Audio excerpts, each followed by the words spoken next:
Hey guys, Nick here with Gear Nut, and how many times have you been using your Leatherman and you run across something you have to saw? Well, that's the case that I ran into yesterday. I was sawing some branches that were hanging on my roof, and I ran into this sticky mess right here.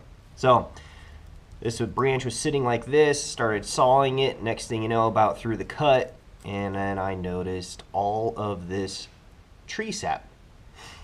Now, I've got a very sticky saw blade. And surprisingly, it's not horrible. But I'm going to show you a little trick that I actually use to get this stuff loosened up.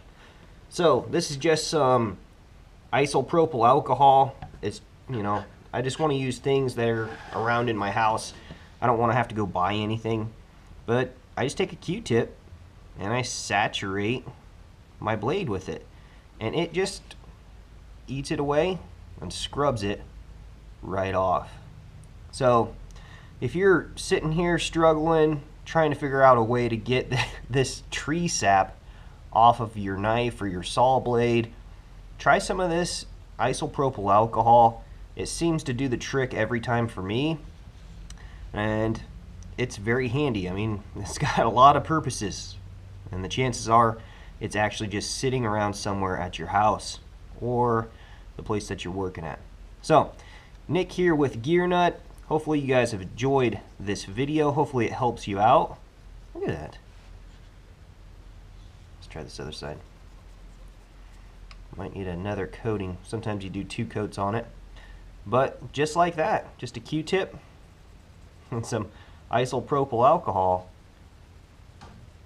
and you're good to go. You will have some of these little cotton fibers though. But it's been a nice little tip with Nick. Hopefully you guys enjoy these. If you want more tips like these, let me know in the comment section below. And what else have you guys tried that works for you? Let me know. I'd like to hear what you guys have to say. So, Nick here with Gear Nut. I'll check you guys later.